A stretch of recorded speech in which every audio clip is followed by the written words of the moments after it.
ሰላም ጤና ይስጥልን። ላፕቶፓችሁ ላይ ውሃ፣ ሻይ ኦር ቡና ፈሶባችሁ ያውቃል? ብዙ ሰው በዚህ ሰዓት በሚሰራው ስህተት ውዱን ላፕቶፑን ያጠዋል። ታዲያ በዛሬ ቪዲዮ በላፕቶፓችሁ ላይ ውሃ ኦር ሻይ ፈሶባችሁ እንዴት አድርጋችሁ ላፕቶፓችሁን ማዳን እንደምትችሉ 5 ወሳኝ የሆኑ ነገሮችን እነግራችኋለሁ። ጌታውን እባላለሁ። ለቻናላችን አዲስ ከሆናችሁ ሰብስክራይብ በማድረግ የቻናላችን ፋሚሊ ሁኑ። ቪዲዮን ላይክ በማድረግ ጀምሩት። ታዲያ ፒሲያችሁ ላይ የትኛውም አይነት ፈሳሽ ነገር ቢፈስባችሁ ፒሲያችሁን ማዳን የምትችሉበትን 5 ወሳኝ መንገዶችን እነግራችኋለሁ።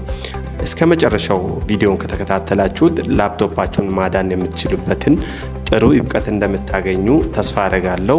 እንቀጥል። የመጀመሪያውና አንደኛው ላፕቶፓችሁ ላይ የትኛውም አይነት ፈሳሽ ነገር ሲፈስባችሁ የመጀመሪያ ማድረግ ያለባችሁ ነገር ፓወሩን ወዲያውኑ አጥፉት።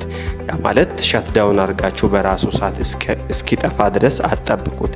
የፓወር በተኑን ተጭናችሁ በመያዝ ፓወሩን ኢሚዲየትሊ አጥፉት። በመቀጠልም ቻርጀሩን ንቀሉት። ቻርጀሩን መንቀል የሚጠቅመው ለምንድነው? የኤሌክትሪክ ፍሰት ከሌለ ክፍሎቹ የመቃጠል እድላቸው ዝቅተኛ ስለሆነ ፓወሩን ካጠፋችሁት በኋላ ቻርጀሩን በመንቀል ላፕቶፓችሁን ማዳን የምትችሉበት የመጀመሪያውና እጅግ በጣም አሪፉ አንደኛው መንገድ ይሄኛው ነው። ሁለተኛው ባትሪ የሚወልቅ ላፕቶፕ ከሆነ ኢሚዲየትሊ ባትሪውን አውጡት። ባትሪውን ማውጣት የሚጠቅመው ለምንድነው? በማዘርቦርድ ላይ ምንም አይነት የኤሌክትሪክ ንዝረት ስለማይኖር ውስጥ ያሉት ፓርቶች የመቃጠል እድላቸውን ዝቅተኛ ስለሚያደርግ ፒሲያችሁ ባትሪ የሚወልቅ ባትሪ ከሆነ ያለው ወዲያውኑ ባትሪን በማውለቅ የኤሌክትሪክ ንዝረት ወይም የፓወር ንዝረት እንዳይኖርና ውስጥ ያሉትን ፓርቶችን እንዳያቃጥል እጅግ በጣም ጠቃሚና አሪፉ መንገድ ባትሪውን ማውለቅ ነው። ሶስተኛው ላፕቶፑን ሙሉ በሙሉ ክፈቱትና ያ ማለት እዚህ ምስሉ ላይ እንደምትመለከቱት የቪ ቅርጽ ሰርታችሁት ወደ ታች እንደ ድንኳን ዘቅዝቁት። ያ ለምን እንደሚጠቅመው ፈሳሹ ወደ ማዘርቦርድ እንዳይሄድና በኪቦርድ አማካኝነት ቀጥታ ወደ ውጪ እንዲወጣ ይረዳል። ስለዚህ ወዲያው ፒሲያችሁን ከፍታችሁ የቪ ቅርጽ ሰርታችሁት ወደ ታች በመዘቅዘቅ የፈሰሰው የገባው ፈሳሽ ነገር በቀጥታ ወደ ውጪ እንዲወጣ ማድረግ ትችላላችሁ ማለት ነው። አራተኛው ብዙ ሰው የሚሰራው ስህተት ፒሲ ላይ ውሃ ኦር የትኛውን ፈሳሽ ነገር ሲፈስበት ብሎርን ይጠቀማል። የፀጉር ማድረቂያ ጨርቅ ወስዶ የመጥረግ እነዚህን በጭራሽ እንዳታደርጉት። ምክንያቱም እነዚህ ምን ያደርጋሉ?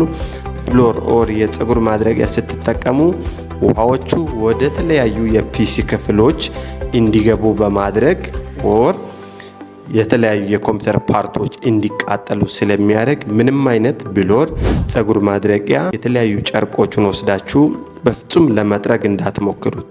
ያ ምን ያደርጋል? የገባው ፈሳሽ ነገር ወደ ተለያየ ክፍሎች በመግባት ፒሲው ቶሎ እንዲበላሽና እንዲጎዳ ስለሚያደርግ ምንም አይነት ፀጉር ማድረቂያ፣ ብሎር ኦር ጨርቅ ነገር ተጠቅማችሁ ውሃውን ወይ ፈሳሹን ለመጥረግ አለመሞከር።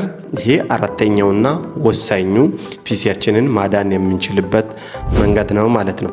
አምስተኛውና የመጨረሻው ፒሲውን ቢያንስ ያፈሳሽ ነገር ከገባበት ሰዓት ጀምራችሁ ለ48 ሰዓት ካልተቻለ ግን እስከ 24 ሰዓት በጭራሽ ፒሲውን አለመክፈት።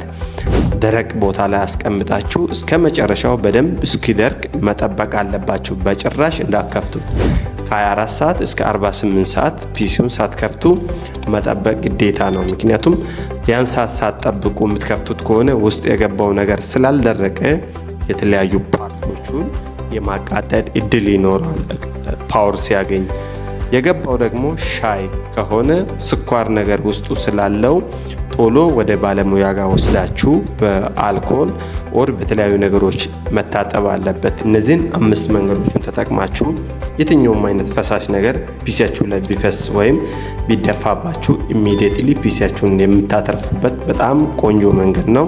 እንደምትጠቀሙበት ተስፋ አደርጋለሁ። እስካሁን የተከታተላችሁ ሰዎች ቻናላችን ሰብስክራይብ ካላደረጋችሁ ሰብስክራይብ አድርጉ። እንደዚህ አይነት ጠቃሚ ቪዲዮዎችን በየጊዜው ስለምንለቅ ቪዲዮን ከወደዳችሁት ላይክ በማድረግ ሀሳብ አስተያየት ካላችሁ ኮሜንት በማድረግ የቻናላችን ፋሚሊ ይሁኑ።